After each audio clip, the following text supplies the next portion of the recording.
Halo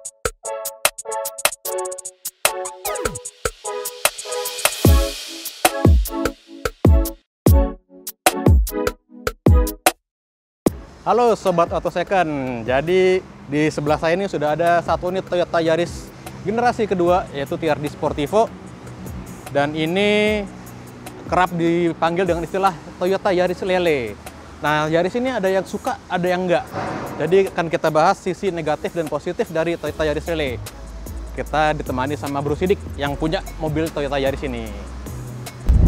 Nah, sekarang gue udah ditemanin sama Bro Sidik nih. Dia ini pedagang rumahan, tapi mobil dagangannya low kilometer semuanya, pristine.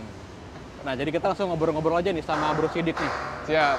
Ya. Bro Sidik, ini bisa jelasin nggak nih kenapa lu ada mobil ini di dagangan lu gitu? Oke, jadi gini Mas, pada dasarnya gue tuh kan emang pedagang rumahan.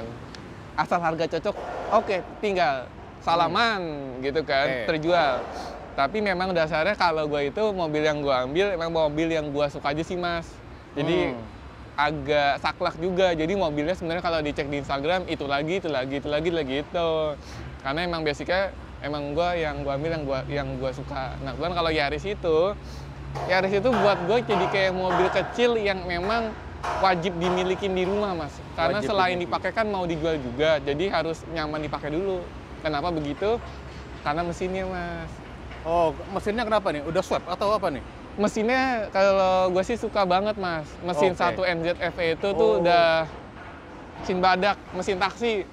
Oh, jadi mesinnya masih 1 NZ. Berarti ini yang Lele generasi awal ya? Betul, awal. Jadi mesinnya itu sama kayak bakpao Mas. Gitu.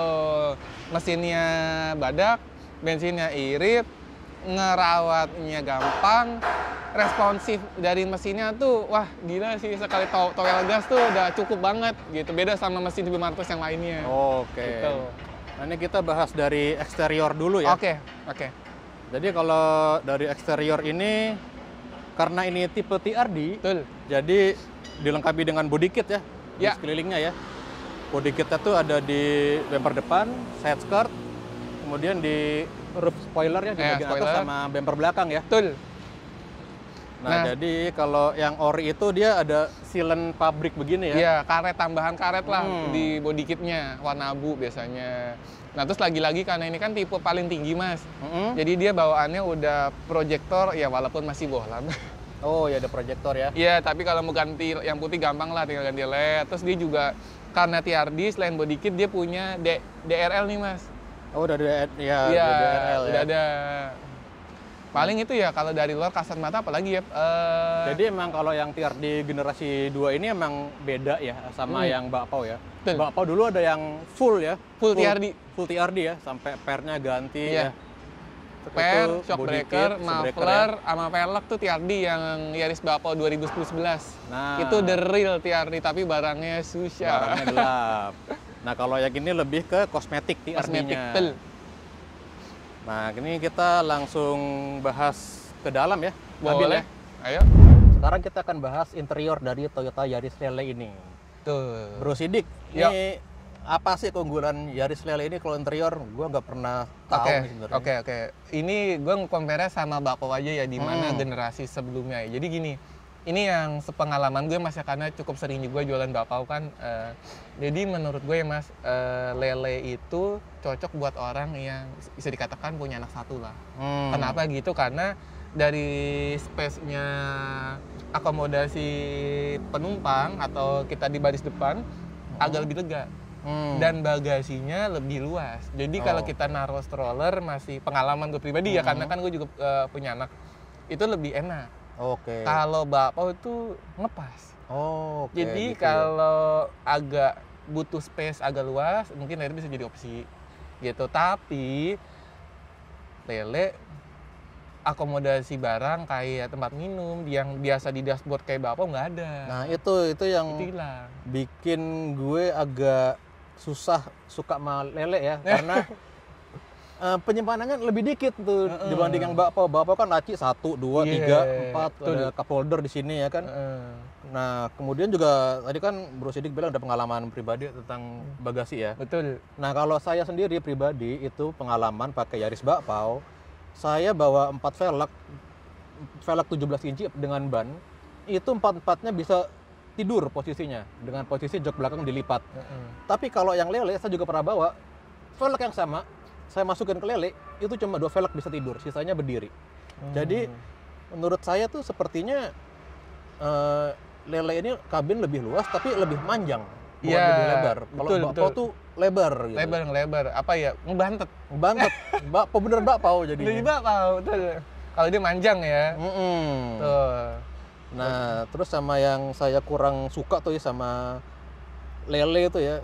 Ini saya benci banget sama jahitan-jahitan Fake stitching. Iya, fake stitching. Jahitan palsu. Untuk apa gitu kan? Di bakpao nggak ada. Betul. Tapi terlepas dari itu, ini mobil memang lebih modern ya? Iya, lebih fresh, bener lah. Tapi kembali lagi, tipe TRD semua Yaris itu ciri khasnya di interiornya itu apa Mas Mbak? Apaan? Full black. Oh, full black ya? Dalamnya full black, sampai plafon full black. Jadi nggak cepet kotor. Enak. Kalau tipe di bawahnya semuanya beige. Sama kalau TRD itu biasanya ada stitching merah seperti Betul, ini ya? Jahit-jahitan di jok ya. Joknya Gitu. lebih sporty. Dan di bakpao juga ada stitching merah ya kan? Ada. Yang full TRD-nya ya? Betul. Mirip-mirip sebenarnya. Gitu. Nah, itu kita bahas dari interiornya, nanti habis ini kita akan ngebahas dari sisi pengendalian, handling.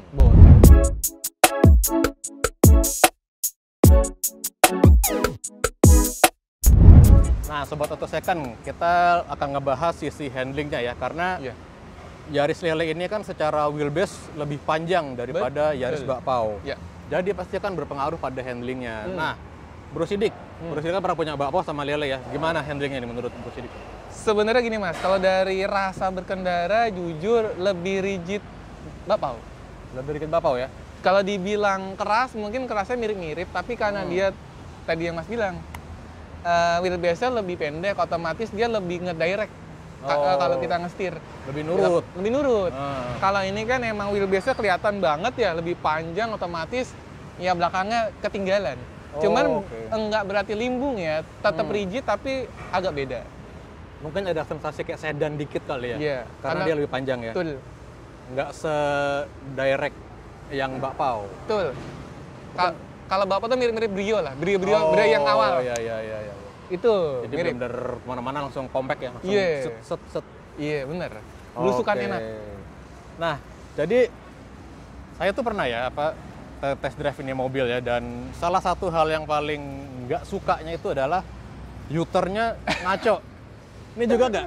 Ya iyalah, pasti kan? Lah. Pasti. Emang radius utanya cukup kebajai-bajayan. Iya, itu dia.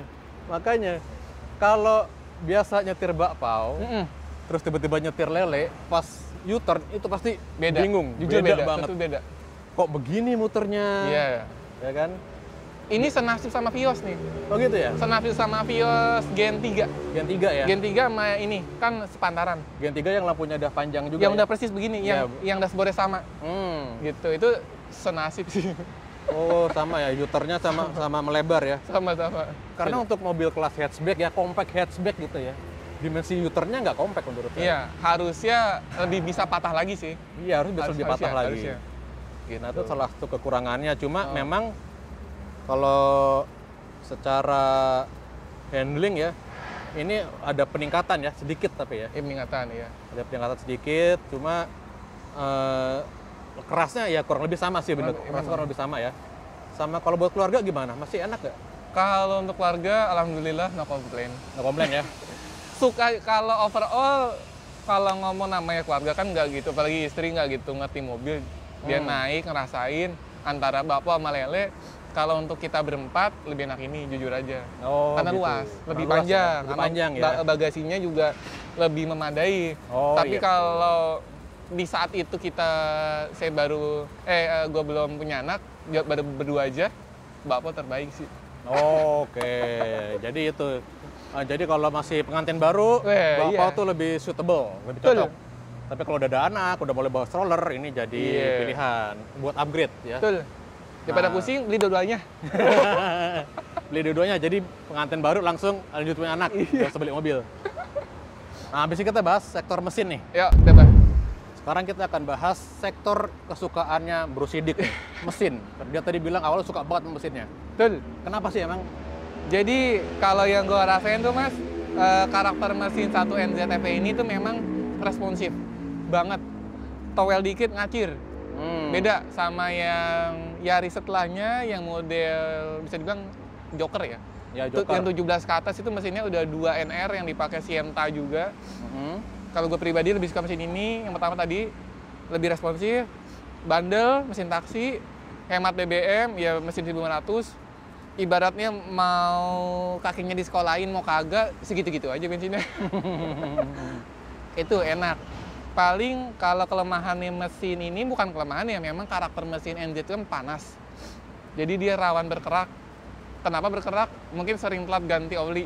Gue sering nemu ini mobil mesin 1NZ itu dibongkar karena masalahnya rata-rata kebanyakan oil sludge atau ada lumpur di pelumasannya. Jadi olinya itu jadi berlumpur semua. Jadi kan itu yang bikin mesinnya macet. Nah, jadi kalau wawancara sama bengkel-bengkel itu katanya ya sebagian besar sih kesalahan konsumen karena seperti bilangnya ya olinya jangan diganti, ya, karena mobilnya selama ini jalannya normal-normal terus gitu kan. Betul. Mungkin kasihkan ya, nggak dirawat, jarang ganti oli, akhirnya jadi oil sludge. Nah, oil sludge itu kalau sampai ngerusak piston atau kruk as tuh mahal banget biayanya. Jadi mesti ganti oli. Jadi kalau mobil Yaris Lele 1NZ ini, cek dulu olinya. Masih kencar atau udah kental-kental dikit.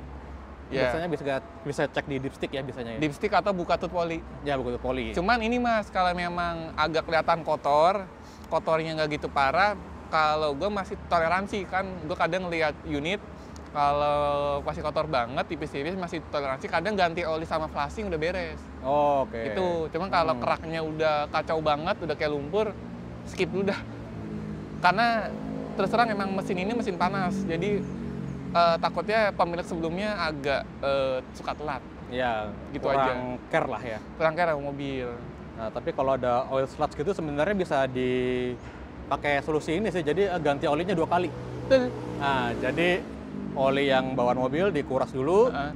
Terus itu dipakein oli yang baru. Biasa lah. Biasa, oli biasa dulu buat muterin si sludge-nya lagi. Ngesirkulasiin. Sirkulasiin sisa-sisa dari lumpurnya. Habis itu baru dikuras, diganti oli, baru diisi oli yang benar, oli yang paling fresh. Itu bisa jadi salah satu cara. Ya, salah satu cara untuk menghindari mesin macet karena lumpur oli. Betul.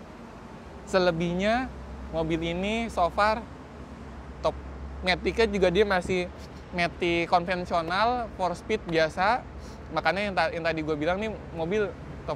Jadi mesin ini 1NZ Lele sama Bapau tuh udah top banget sih untuk kelasnya 1500 ya. Bukannya karena gue di Toyota Mania, enggak. Emang mesinnya enak, jujur betul. aja. Ini memang masih konvensional ya Matic-nya ya. Matic konvensional. Soalnya kalau yang ada 2NR itu yang Lele agak muda ya. Yang udah facelift lagi itu udah pakai CVT. Iya. Nah, itu karakter responsitivitasnya beda ya. Betul. Enak yang Matic konvensional. Lebih enak ini ya. Ya gimana pun kan CVT teknologi untuk menghemat BBM. Mau nggak mau ada yang dikorbankan. Jadinya lemot. Nah, kasarnya sih itu. Jadi yang CVT itu cenderung lebih lemot. Nah, Bro Sidik, kalau mau nanya harga nih, berapa sih sekarang TRD Sportivo ini yang Lele ini? Oke, jadi spill tipis. Jadi ini TRD 2015, tangan pertama, kilometer 499.000, record tunas Toyota, pajaknya bulan 4 2025, full 1 tahun. Terus udah tak pakein kaca film 3M, Black Beauty sama Crystalline. Ban juga 2022, pakai Bridgestone T005A, ban serep belum turun. Harganya 169 nego. 169. Berani tak jamin, kaki-kaki, mesin, bebas laka, banjir, di atas materai tanda tangan, jaminan. Oh, mantap banget. Odometer asli. Masuk gitu. Banget ya promonya ya. Harus gitu. Jadi 169, tapi kalau kondisinya biasa gitu ya, nggak se-pristine ini tuh berapa sih Yaris Lele? Biasanya sih pasaran kalau kondisinya tipe yang sama, tahun yang sama, kilometer let's say di atas 100, ada yang buka 155 sampai 60, 160 ada aja. Oh gitu ya. 155. Tergantung kondisi aja ya, karena kan kalau gue terus terang Mas, nggak pernah jual mobil yang dalam kutip PR-nya banyak, terus pajaknya mati itu nggak pernah. Yang kayak gini aja pajak dihidupin setahun. Jadi pengennya tuh konsumen yang beli nggak ada tanggung jawab setelah Tinggal beli. pakai, Jadi nggak kesannya udah beli mobil mahal, ngeluarin duit lagi. Gitu kan males kan jadinya. Oh iya. Dan ini juga mobil hitungannya baru diservis di Toyota, jadi balik lagi nanti di kilometer 55.000. Sekarang baru 49. Jadi tadi 165, 169. 169. 169 nego, tapi Nego negonya lebih tinggi dari 169. Oh, enggak ya? Lebihnya buat Mas Angga. Enggak. Nah, itu tadi review tentang mobil Toyota Yaris Lele TRD Sportivo. Bro Sidik, terima kasih banyak Sama-sama. telah membantu review hari ini. Siap. Nanti kita akan cari unit Toyota Yaris Joker yang generasi ketiga nih. Nanti kita review lagi kekurangan dan kelebihannya. Oke. Oke? Bro Sidik, sampai jumpa lagi ya.